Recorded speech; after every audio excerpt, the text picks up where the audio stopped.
4 historias de terror en pueblos. El carretón de la muerte. En un pequeño pueblo envuelto en el manto de la oscuridad, donde las historias de terror y antiguas leyendas flotaban en el aire como susurros olvidados, un hombre se encontraba solo en su hogar. La noche avanzaba tranquila, tan silenciosa que el crujir de las ramas bajo el viento sonaba casi como una advertencia. Él, un hombre de razón, jamás había permitido que los rumores de los ancianos, esos que aseguraban la existencia de lo sobrenatural, perturbaran su vida. No creía en fantasmas, ni en maldiciones, ni mucho menos en las advertencias sobre el temido carretón de la muerte. Sin embargo, esa noche, la realidad y las leyendas comenzaron a entrelazarse de una forma que él jamás hubiese imaginado. Ya bien entrada la madrugada, un sonido lo arrancó del mundo de los sueños. Era un ruido que, al principio, confundió con el motor lejano de un camión que tal vez pasaba por la carretera cercana. Pero no. Este sonido era diferente. Un chirrido agudo y seco que parecía provenir de otra época. El rechinar de ruedas de madera y el eco pesado de cascos de caballo golpeando las piedras del empedrado resonaron en la calle vacía. Un terror frío comenzó a enredarse en su pecho, como si algo invisible le apretara el corazón. Recordó de inmediato lo que los ancianos del pueblo siempre decían: si oyes el carretón, alguien cercano está marcado por la muerte. En ese instante, la razón que tanto había venerado se desmoronó. Aquel sonido se aproximaba, lento pero seguro, y con él, una oscura presencia que parecía envolverlo todo. El ruido continuó acercándose, los cascos del caballo, o lo que fuera, resonaban con un ritmo siniestro, hasta que se detuvieron justo frente a su casa. El aire se volvió denso, casi irrespirable, y aunque cada fibra de su ser gritaba por asomarse a la ventana, recordó otra advertencia de los mayores: nunca mires al carretón de la muerte, o te condenarás a ti mismo o a alguien cercano. El hombre, paralizado por el pánico, permaneció en su sitio, con el rostro bañado en sudor frío y el corazón martillando con violencia en su pecho. Podía sentirlo. La muerte estaba ahí, a un paso de su puerta. Durante un tiempo que pareció eterno, no hubo más que silencio. Entonces, las ruedas comenzaron a moverse de nuevo, alejándose lentamente, como si aquello que había venido a buscar ya hubiera sido reclamado. El hombre no durmió el resto de la noche, atrapado en la angustia de no saber qué había ocurrido realmente. A la mañana siguiente, mientras el sol se levantaba y la calma regresaba al pueblo, recibió la noticia. Su vecino, don Felipe, había fallecido durante la noche. Aunque nunca se atrevió a contar lo que había vivido, supo en lo más profundo de su ser que el carretón había venido por él. Desde entonces, cada vez que escucha a alguien mencionar el sonido de ruedas de madera en la noche, un escalofrío recorre su espalda. El miedo lo consume, pues teme que la próxima vez no pase de largo, sino que venga por él. La figura misteriosa del rancho. Raúl vivía una vida solitaria y tranquila en las afueras de un pequeño pueblo en Jalisco, donde los días eran monótonos y el silencio de la noche se extendía como un manto pesado sobre las tierras. Era un hombre curtido, acostumbrado al trabajo duro y a la soledad, pero en las últimas semanas, una inquietud indescriptible había comenzado a apoderarse de él. Algo oscuro y desconocido estaba ocurriendo en su rancho. Al principio, solo fueron rumores. Vacas y caballos desapareciendo sin dejar rastro, extraños sonidos en la lejanía, susurros que parecían surgir de la nada. Los vecinos empezaron a hablar de sombras que se movían entre los árboles al caer la noche. Sombras que no pertenecían ni a hombres ni a animales. Raúl no era un hombre que se dejara asustar fácilmente, pero aquella noche algo rompió su calma. Su fiel perro, Coyote, empezó a ladrar con una furia que él nunca había presenciado. El ladrido de su perro resonaba en la oscuridad, como una advertencia contra una amenaza invisible. Con una linterna en mano, Raúl salió al patio, preparado para enfrentar lo que fuera que estaba perturbando a su perro. Sin embargo, al iluminar la zona, no encontró nada. Solo el viento, que movía las ramas de los árboles de manera siniestra, como si algo se escondiera entre ellas. Pero el comportamiento de Coyote lo inquietó profundamente.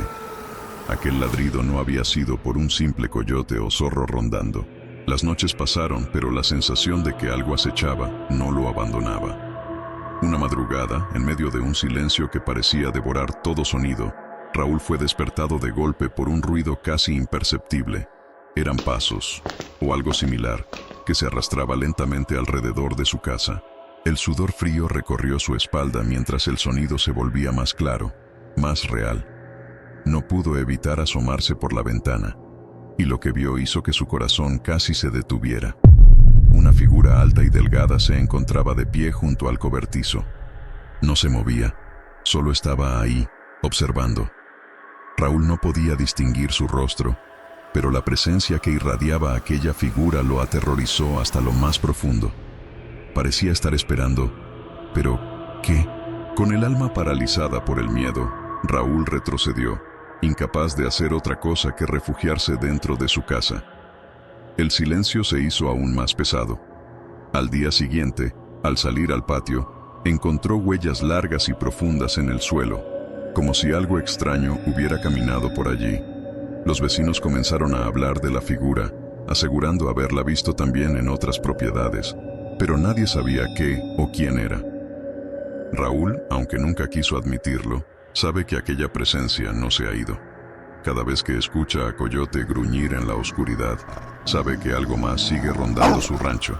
Aquella figura alta y delgada parece ser una sombra que espera pacientemente, un espectro que lo acecha desde el borde de la realidad, y aunque no ha vuelto a verla, el miedo sigue arraigado en él.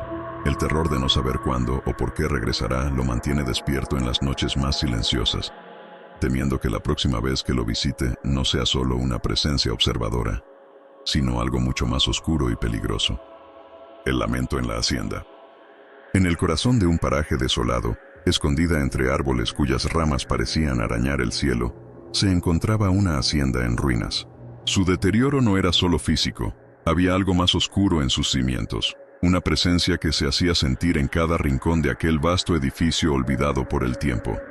Diego, un arquitecto especializado en restauración de estructuras antiguas, fue contratado para evaluar el estado de esta misteriosa edificación. Al llegar, lo recibió un silencio perturbador, un vacío que parecía devorar cualquier sonido del exterior. No había viento, ni pájaros, ni siquiera el crujir de la tierra bajo sus pies. Algo en el ambiente le hizo sentir una incomodidad profunda, pero decidió ignorarlo, concentrándose en su tarea. Desde el principio, las advertencias de los lugareños flotaron en su mente como un eco lejano. Le habían dicho que la hacienda estaba maldita, que los fantasmas de su pasado aún la habitaban. Pero Diego, un hombre de ciencia, desechó aquellas palabras como supersticiones rurales. Sin embargo, mientras caminaba por los pasillos oscuros y vacíos de la hacienda, no pudo evitar notar algo extraño en el aire. En algunas habitaciones, el frío era tan intenso que su piel se erizaba al instante, a pesar del sol brillante del mediodía. Y luego estaba el silencio. Un silencio tan profundo que parecía tener vida propia, que envolvía todo a su alrededor como una presencia oscura, observándolo. Pasaron los días y las visitas se hicieron más frecuentes, pero Diego evitaba quedarse después del atardecer. El ambiente cambiaba en cuanto el sol comenzaba a ocultarse, volviéndose denso, pesado. Una tarde, mientras revisaba unos planos en la enorme sala principal, un sonido rompió la quietud de la casa. Un susurro lejano, tenue, pero inconfundible. Venía del segundo piso. Al principio, lo ignoró, achacándolo a las viejas paredes que crujían bajo el peso de los años. Pero el sonido volvió, esta vez más claro, un lamento. Era como si alguien, o algo, llorara en la penumbra. Diego, sintiendo una creciente ansiedad, decidió investigar. Subió las escaleras, que crujieron bajo sus pies, con cada paso resonando como un golpe seco en el silencio de la casa. Al llegar al segundo piso, el sonido había cesado, pero el ambiente era sofocante. Miró a su alrededor, pero no encontró nada, solo el eco de su propia respiración acelerada. Decidió que era hora de preguntar sobre la historia de la hacienda. Los lugareños le hablaron de Isabel, la hija del antiguo dueño, quien, según la leyenda, había muerto de tristeza esperando a su amor prohibido.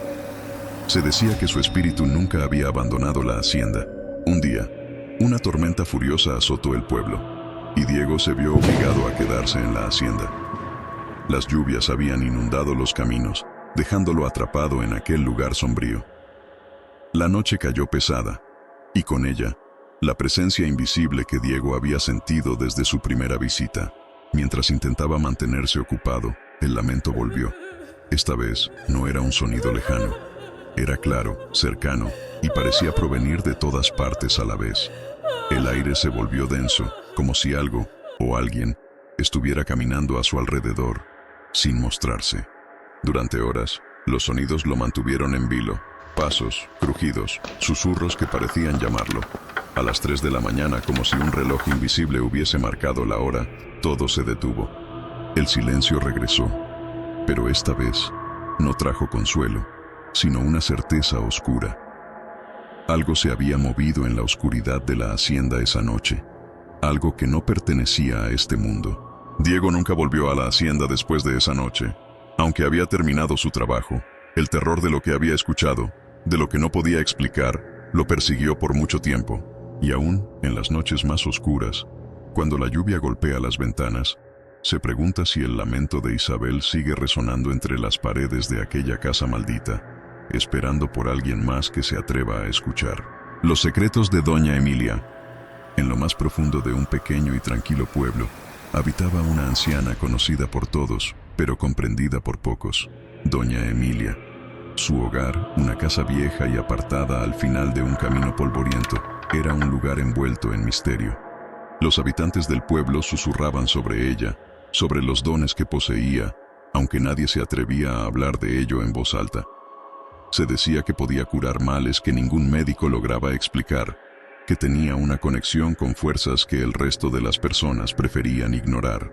A pesar de su fama, muchos acudían a ella cuando los métodos convencionales fallaban, siempre en busca de una cura, aunque sabían que la ayuda de Doña Emilia podía tener un costo que no siempre se pagaba con dinero. Para un joven del pueblo, todas esas historias eran simples cuentos de viejos. Sin embargo, su escepticismo comenzó a tambalearse cuando su hermana, Ana, cayó gravemente enferma. Los médicos no encontraban una explicación para su deterioro. Día tras día, su salud se desvanecía ante los ojos de su familia. Desesperados, su madre insistía en que fueran a ver a Doña Emilia, pero el joven se negaba rotundamente. No creía en esas prácticas, en remedios que parecían salidos de las páginas de un libro de supersticiones. Sin embargo, Ana, agotada por su propia desesperación, decidió acudir a la anciana sin decir nada a su hermano. Cuando regresó, traía consigo un té de hierbas que Doña Emilia le había entregado, con la indicación de tomarlo cada noche durante una semana. Aunque el joven seguía desconfiando, no pudo negar lo que ocurrió en los días siguientes. Ana comenzó a mejorar, lentamente, pero de manera constante. Recuperó el apetito, su energía volvió, pero algo en ella había cambiado. Ya no era la misma. Su comportamiento, antes vivaz, se tornó distante, frío. Cada vez que el joven le preguntaba sobre su visita a Doña Emilia, ella evitaba responder, como si guardar ese secreto fuera más importante que su propia vida. Intrigado y preocupado, el joven decidió ir él mismo a la casa de la anciana. La puerta de madera rechinó al abrirse, y Doña Emilia lo recibió con una calma inquietante, como si ya supiera que él vendría. Su casa estaba llena de sombras, los objetos parecían moverse en la penumbra, y el aire tenía un peso extraño. La anciana, con una mirada que parecía atravesar su ser, le ofreció el mismo té que le había dado a su hermana, pero él lo rechazó. Quería respuestas, no remedios. ¿Qué le hiciste a Ana?, le preguntó con voz temblorosa. Doña Emilia, sin perder su serenidad, le respondió con calma. Solo la ayudé a encontrar lo que había perdido. Sus palabras, aunque simples, llevaban una carga oscura, como si un significado más profundo y siniestro se ocultara tras ellas. Con el paso de los días, el joven comenzó a notar que no solo su hermana había cambiado. Otros en el pueblo, aquellos que también habían acudido a la anciana en busca de ayuda, parecían diferentes. Había un aire de secretismo en sus miradas, una sombra que los envolvía, como si compartieran algo que los demás no podían entender. El pueblo, que antes era alegre y abierto, se volvió sombrío, lleno de susurros y miradas furtivas. El joven no podía sacudirse la sensación de que algo oscuro había sido desatado, algo que doña Emilia controlaba desde las sombras. Aunque todo en apariencia había vuelto a la normalidad, el joven nunca pudo deshacerse de la incómoda certeza de que doña Emilia guardaba un poder antiguo y peligroso, un poder que nadie, excepto ella, comprendía por completo. La sensación de que algo maligno acechaba en el corazón del pueblo lo llevó a distanciarse, a evitar cualquier contacto con aquellos que habían buscado la ayuda de la anciana. Aún hoy, cuando pasa cerca de la casa de doña Emilia, siente un escalofrío recorrer su cuerpo y sabe que algo oscuro sigue acechando desde las sombras, esperando su momento para reclamar más vidas. Después de escuchar estas historias, ¿te has preguntado si hay algo oculto en las sombras de tu propio pueblo? Cuéntanos en los comentarios qué opinas y si crees en este tipo de sucesos. No olvides suscribirte y activar la campana para que no te pierdas lo que viene. ¡Hasta la próxima!